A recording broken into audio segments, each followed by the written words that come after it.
directeur en chef et tout ce qui va avec là. C'est moi. Aujourd'hui, je sais le café, demain je sais le riz, le lendemain je sais la pâte.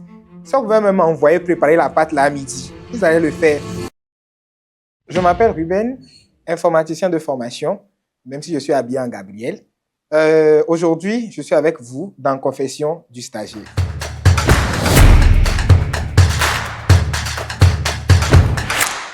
Pardonnez-moi mon père, car j'ai péché.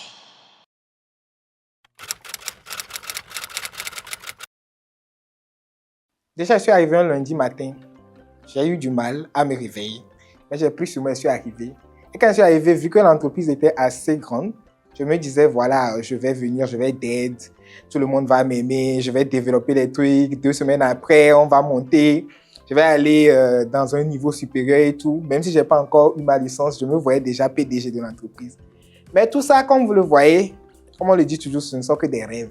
J'ai dormi dedans, ça m'a laissé quand je me suis réveillé.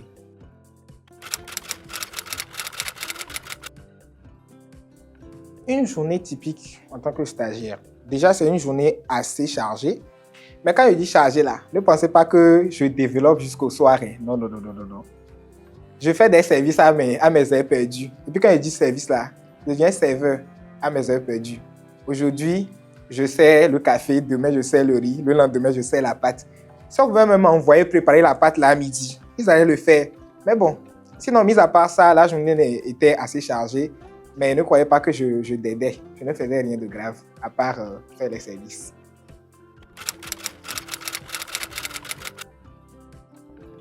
J'ai fait signer un papier de 2 personnes à une seule personne. Ne riez pas, pardon. Ce n'est pas drôle du tout. Déjà, on m'avait donné les papiers, on a dit, je dois faire signer ça à la personne à 8 heures. Et je tiens à préciser, la personne était en retard. Elle est arrivée à 9h30.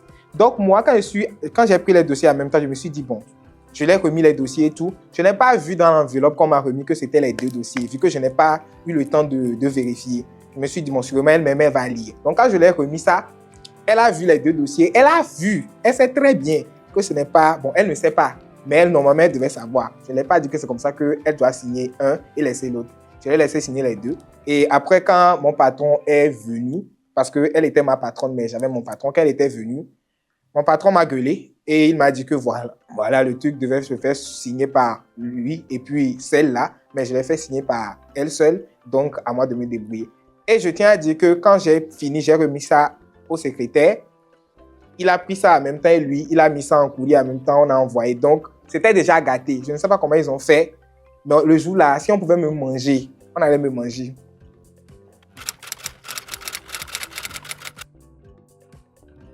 Et un jour, je me suis levé, j'ai dit, c'est mieux, je reste à la maison. Je me suis levé, j'ai dit à ma mère, maman, je vais démissionner.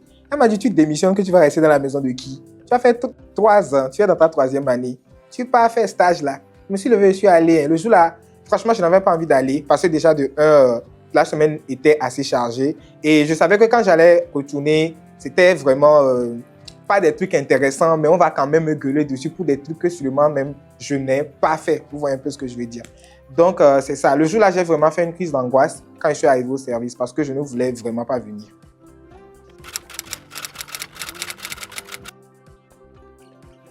Oui. Un jour, un collègue à moi a appris quelque chose que j'ai dit dans une conversation. Il a déformé. Je n'ai pas dit ce qu'il a dit. Il a déformé et il a mis ça en sa faveur. Donc, quand on est venu là, nous tous, on a bien, comme on le dit, on a bien biama la personne. Mais quand le moment était arrivé là, on a pris moi seul mon biama là pour donner. C'est moi, j'ai amené la conversation, c'est moi, j'ai conduit. C'est-à-dire que directeur en chef et tout ce qui va avec là, c'est moi. J'ai conduit la conversation du début jusqu'à la fin. Donc lui, il ne faisait que répondre avec la tête et avec des mots comme « Ok, d'accord, c'est bien. Ok, d'accord, c'est bien ». Au lieu que c'est faux. Tout ce qu'il dit, c'est faux. C'est moi la vérité. C'est moi, je connais la vérité. Mais bon, j'ai encaissé. Mais à part lui, les autres collègues et moi, on s'attendait super bien. Franchement, c'était bien.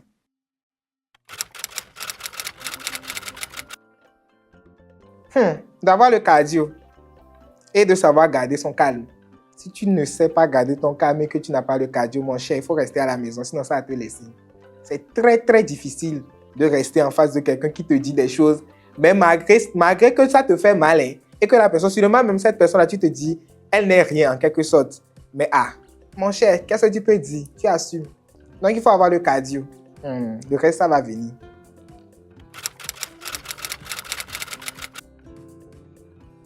Tout ce que je peux vous dire, c'est que concentrez-vous sur l'essentiel. Peu importe ce qu'on va vous dire là-bas, peu importe ce que vous allez écouter, prenez ça comme une pommade passée sur le corps et concentrez-vous sur ce que vous êtes venu acquérir comme compétence. Et dès que vous finissez, dans tous les cas, vous n'allez pas rester éternellement là-bas. D'accord? Et compte tenu comme je l'ai dit, je vais le dire, compte tenu de votre comportement aussi, ça peut vous ouvrir des portes. Parce qu'il y a des gens, ils vous gueulent dessus, mais ils vous aiment bien. Vous voyez un peu ce que je veux dire. Donc, en quelque sorte, c'est ça. Concentrez-vous sur ce que vous êtes venu accomplir comme tâche, ce que vous êtes venu acquérir comme compétence. Et le reste, ça viendra.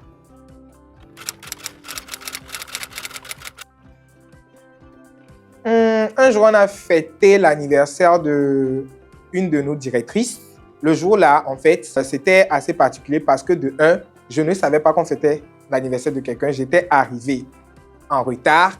Et genre, moi, j'arrive, tout le monde était là. Je voyais qu'ils ne travaillaient pas, en fait. Et moi, j'ai dit, mais pourquoi? Genre, j'étais là, je demandais à un ami, mais pourquoi ils ne travaillent pas? Pourquoi ils ne font pas ça? Ils ne m'ont pas répondu. Donc, il y a quelqu'un qui est arrivé avec des fleurs, des trucs. Moi, j'ai commencé par dire, non, mais qu'est-ce que vous voulez faire avec ça? La patronne n'aime pas ça, ne déposez ça au bureau.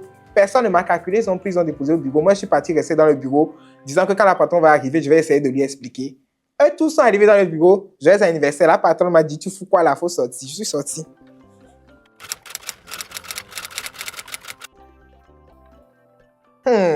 Maquisa 2. Vous connaissez Maquisa, non? Les trucs à la série ivoirienne où il y avait Marie-Paul Adjei, là. Vous voyez comment Marie-Paul Adjei se collait avec la fille du pasteur. C'est comme ça. Dans le service, c'était comme ça. Mais quand ils se voyaient, la hypocrisie de ça, bébé. Sinon, en vrai, à part ça, franchement, ils ont une très bonne harmonie. Jusque, voilà, vous-même, vous savez, dans une entreprise, il y a toujours les uns et les autres. Voilà, quoi. En tout cas, moi, j'étais parmi les uns, hein. Je tiens à préciser.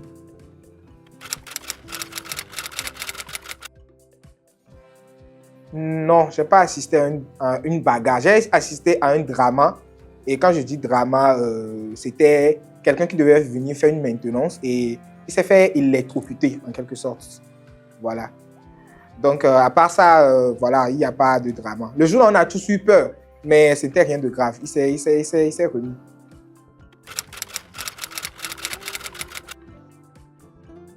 On m'a demandé d'aller chercher les enfants à l'école. C'est-à-dire que, permis, mes parents m'ont donné, c'est pour aller chercher enfants des gens à l'école. Donc, c'est ça, j'ai cherché enfants de mon patron à l'école, quoi.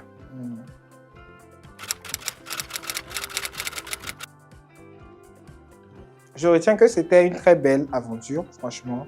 C'est vrai qu'il y a eu des trucs et tout, mais moi, je mets tout ça là dans le feu. Je mets ça dans le feu de l'action, je mets ça dans les péripéties, les situations. Je mets tout ça là dans le stage, en quelque sorte.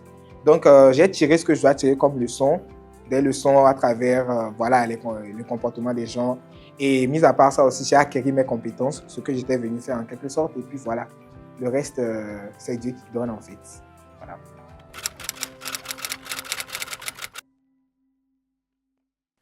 J'ai menti au stage que je devais aller faire quelque chose, mais en quelque sorte, j'étais en train de faire une crise d'angoisse. En fait, je sentais la crise d'angoisse venir. Donc, je me suis dit, voilà, si je ne trouve pas un moyen de m'isoler, je vais péter un câble.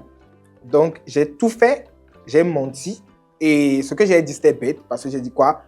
Que je me sentais pas bien et que je devais aller à l'hôpital. Au lieu qu'il y avait une infirmerie dans le service, j'ai dit non, je devais aller à l'hôpital. Je suis sorti, je suis parti à l'hôpital. Mais je ne suis même pas parti à l'hôpital, je suis resté dans les toilettes de trucs là. J'ai descendu tout ce que je dois descendre comme stress et puis je suis revenu.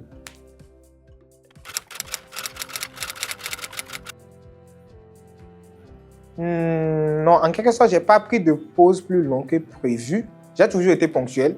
J'ai toujours respecté l'heure et tout. Mais moi, mes pauses, en quelque sorte, c'est toujours long. Hein.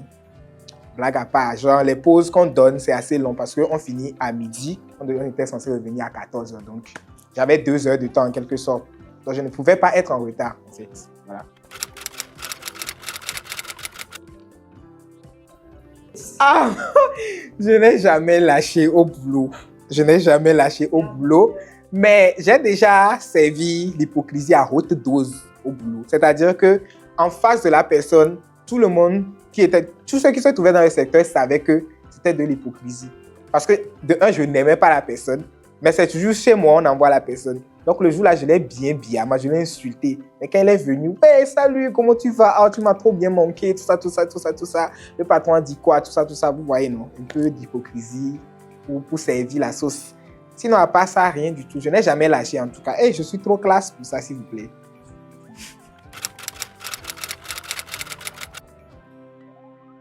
Un mot pour la fin. Franchement, tout ce que je peux dire, c'est que tout ce qui vous arrive dans la vie, prenez ça comme une expérience. Prenez ça comme une pommade que vous passez sur le corps, des choses par lesquelles vous devez normalement passer pour atteindre vos objectifs.